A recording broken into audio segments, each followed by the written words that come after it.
DreAllDay.com. Playing as well as you practice. The Workbook by Dre Baldwin. Get it at hoophandbook.com. Dre Baldwin, DreAllDay.com. Today we want to talk about performing effortlessly. Athletes ask me about this often. They say, Dre, I watch Kyrie Irving and he does his moves and he makes it seem so smooth and effortless, and Steph Curry and fill in the blank, some all-star athlete. They make it seem so easy. Or somebody in anything. This does not have to be about sports. Someone could get on stage. I get on stage and give a speech and people say, man, you make it seem so natural, so easy, so simple. And anybody you've ever seen, they perform at something that could be challenging to you or nerve-wracking to you or not so easy to you. They make it seem so easy, and you want to learn how you can perform like that. So the questions you may have is, number one, do you have to be a natural to perform so effortlessly?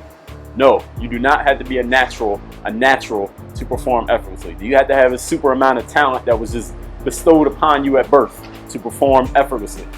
No, you do not have to have a super amount of talent to perform quote unquote, to perform effortlessly. Do you have to fill in the blank anything else that you think is a requirement to perform effortlessly that's like something that you can't control? No, you can control your ability to perform effortlessly, to make it look easy, to make it look natural, whatever you want to call it. And I'm going to tell you exactly how to do it. I'm going to give you the 5 things you need to do to perform effortlessly, to make it look easy in life, anything you do, sports, business, talking to girls, giving a speech, selling products, making videos in one take like I do. Anything else you want to do, I'm going to tell you how to make it look easy, make it seem easy, and make it be easy for yourself. Number one thing you must do if you want to perform and make things look effortless, this is the number one thing. If you don't watch the rest of this video, do this one thing. You must prepare your ass off. Prepare your ass off. You understand what I'm saying? You must know your game, know your material, know your skills, know what you came to do, know your plan, know your strategy. You got to know it cold, inside, out, everything. When I go on stage to give a speech, when I give a keynote speech, I give in 2-hour keynote presentations in front of an audience of 1,000 people with no notes, no slides, no looking at my phone, nothing. Why? How? Because I know my material. I know my material inside and out. I know every joke. I know everything I'm going to say. Even the ad-lib stuff, I kind of know when I'm going to say it. I know when people are going to laugh. I know when it gets serious. I know when I'm going to pause. I know when I'm going to speed up. I know when I'm going to take a drink of water. All of this stuff I already know. I know my material cold. Somebody told me, hey Dre, come give a 2-hour speech, and I'm ready to do it. And they say before I go on stage, you know what, Dre, we don't have enough time. We need you to do this whole thing in 45 minutes. Cool, I got it. Give me the mic. I'm good. Why? Because I know my material. Athletes, a guy like Kyrie Irving, he's one of the most popular people I get asked about. And he's injured now, so people don't ask about him. But when he's playing, how can I do moves like Kyrie? It seems like he does it without even thinking about it. It just comes to him naturally. It's like instinctive to him. That's because it is. Why? Because he knows his game so cold. He's not thinking about it. He's worked on all that stuff so much by himself. When he gets in the game, he just does it without thinking about it. Kobe Bryant with his footwork. Michael Jordan with his moves. Anybody who's good. Stephen Curry, James Harden. Anybody you want to name who's really good at what they do. And again, I'm just using sports as a background because I know a lot of athletes watch these. But it could be anything. A speaker, a business person, anybody who does anything. A dancer, a ballet, a singer, a rapper. People would just do stuff to make it look simple. It's not because they just woke up out of bed. It's not Beyonce. They didn't just wake up like this. Beyonce says, I woke up like this. You watch a Beyonce documentary or anything you can find on Beyonce, she's in that studio. She's in that dance studio working on those dance moves till she can't mess it up. She's in there with her voice coach, making sure she got it perfect. She's redoing those songs, but she's in the booth over and over and over again until it sounds perfect. I heard a story about Dr. Dre. When he has an artist in the studio, it don't matter who it is. It could be Snoop, it could be Kendrick, whoever Dr. Dre works with, he's punching in. Those of y'all know what punching in means. It's like he makes them redo like 2 bars in a song or 2 words in a verse just to make it sound perfect. He knows his stuff cold, inside and out, and you'll do it over and over. I heard Puff Daddy, when he works with an artist, he'll make them do the same song 6 times until they get it right. And it sounds the same to them, but to him, he's like, yeah, now you got it. Like that, it gotta be perfect. Why? Because he knows his material. He knows what he's listening for. He knows what he's looking for. He knows what he's feeling for. You must know your material down cold. If you want to make it look easy, it has to be easy to you. And the only way to make it easy is to do the hard work. when you know what the saying is. If you're hard on yourself, life is easy on you. You're easy on yourself, life is hard on you. You can just swap in performances with life. When you're hard in your practice, the performance is easy. When you're easy in your practice, the performance is hard. It's the exact same thing. So number one thing you got to do to make it look easy, prepare your ass off. Number two, eliminate as many variables as possible. So what do I mean by this? I told you about giving a speech or playing in a basketball game. If I know I'm going to play in a game and it's a big time game, it matters a lot to me. I want to see what the venue looks like. I want to get a feel for the court. I want to get there early.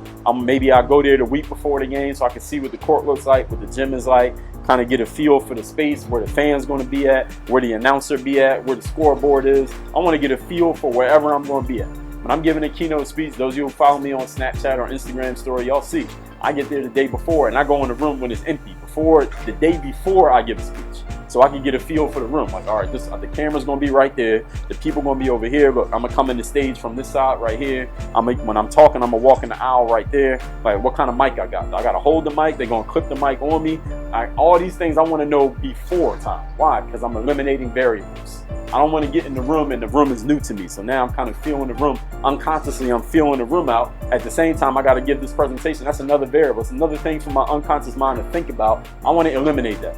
So you want to eliminate as many variables as you can. Like, you can't always get there sometimes. Sometimes you don't know what the room's going to be like. Sometimes you don't know what the court's going to look like. Sometimes you don't know where the fan's going to be at. Sometimes you don't know. But whatever you can control it when it comes to your performance. Eliminate as many variables as possible ahead of time. Number three, change your opinion, or make sure you have the correct opinion about a situation. And here's the thing about opinions, they can't be right or wrong, but in this situation, you can have the right opinion. Instead of looking at a situation let me say it like this. Excitement, ladies and gentlemen, you can feel this in one of two ways. Usually when somebody says they're excited, what are they saying? They're saying something positive, right? I feel good. This is about to be fun. Something good is about to happen. I'm feeling positive about the situation. Somebody says they're excited, they're feeling positive, right? But understand that nervousness, anxiety, stress, fear, these are all excitement too. When you're afraid, you're excited. Or you're just excited about a negative possibility. When you're anxious, you are very, very excited. You're just feeling excited about something maybe possibly not going the way that you want it to go, or something just being up in the air. You have no idea what's going to happen. It's the same energy. Excitement can be negative. It can be positive. So you need to just control your opinion of your excitement. So before a game, if you're feeling anxious, you're excited. You just need to change your opinion of that energy. All it is energy. And you're just saying, you know what, this might work out, it might not. I might have a good game, I might not. I might score 30, I might get 30 scored on me. We might win, we might lose. All you gotta do is change that opinion from, instead of it being neutral, maybe it'll work, maybe not, change it to positive. This is gonna work out. We're gonna win. We are prepared. I'm gonna score this many points. And no, I know that sounds basic and simple and trite, but sometimes success in life is basic and simple and trite. And if you just do the basic, simple, trite stuff consistently enough, with enough discipline, you get the results that you want. So what you need to do is fix your opinion of the situation. Excitement is good. You just got to make it positive excitement instead of negative or neutral excitement. Number four, understand that when it comes to performing, when you are on a basketball court, you're in a sales presentation, when you are on a date, when you are on a stage giving a speech, anywhere you're performing, conscious thinking slows you down. You don't want to be thinking about anything. No conscious thought. You don't need to think about what move do I do? Oh, I got the ball. What am I supposed to do here? You're giving a sales presentation and your prospect gives an objection. You're like, oh, what am I supposed to say? He said that. What do I say? No, you don't want any conscious thinking. By the time you get to the performance part of it, you don't want to be thinking at all. Conscious thinking is slow compared to unconscious thinking, compared to instincts. If any of you ever been chased by a dog and you were actually afraid of the dog and you started running, you didn't have to think about it. All right, that's a dog. All right, what kind of dog is it? How old is it? Is it a boy or is it a girl? How far I got to run? You ain't think about nothing. You just went off. You just got out of it, right? Instincts. Those are immediate. There's no thinking. Conscious thought is very fast, but it's slow compared to instincts. So you don't want to have to think about anything. In a basketball game, you ever try to think about what move should I do? By the time you figure out the move, the opportunity's gone. All right, you're not open no more. You ain't got the same guy guarding you. Everybody's looking at you like, yo, what you gonna do with the ball? It's too late. So conscious thinking, you want to eliminate that. How do you do that? Point number one, prepare your ass off so you don't have to think about anything when you get into the opportunity. And point number 5 is another thing about your opinions. If any of y'all ever watched somebody like Floyd Mayweather, he would say this during his training. He would say, all work is easy work. Ever heard him say that? All work is easy work. And what was he doing when he said that? Some people might say, well, he's just being confident, he's being arrogant, he's being cocky, however, whatever your opinion of Floyd Mayweather is. But what he was really doing was conditioning his mind to understand, yes, this is rigorous training. Yes, this is, he might be training harder than any boxer ever trained, who knows? But what he was doing to himself was telling himself, this is not hard, this is not difficult, I'm not tired, I'm not beat up, my body is not depleted, I can do this all day. He was consciously conditioning himself that this is not difficult, it's not hard, I can do this for however long I need to do it. And if you watched him, based on what we see in the documentaries and the videos, that's pretty much what he was doing. He conditioned himself for that.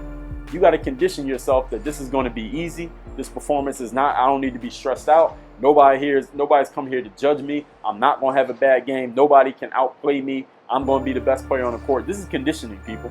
And though it sounds, again, this can sound very trite. It can sound very simple. It sounds very simplistic. Maybe so simplistic as to not even be real, but it is real, people. If you're able to repeat that to yourself over and over and over and over again, not just during the game, but in your training, every single day, when you go to sleep, when you wake up, anytime in the afternoon when you're thinking about it, when you're on the bus going home, when you're in the car going to the venue, if you just keep repeating that to yourself, that this is simple, it's easy, I got this, I'm gonna handle this, nobody out here can mess with me, nobody can stop me, I'm the best presenter in this room, I'm the best salesperson in the world, everybody buys from me. If you continuously tell yourself that, I'm talking about over a period of time, not just today, the day of the game, but over a period of time, your brain will accept that, and that's the way you're going to conduct yourself.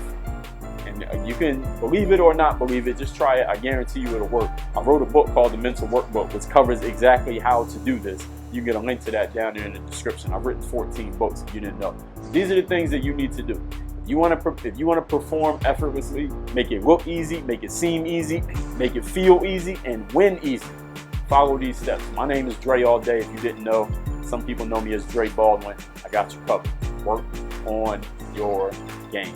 DreAllDay.com.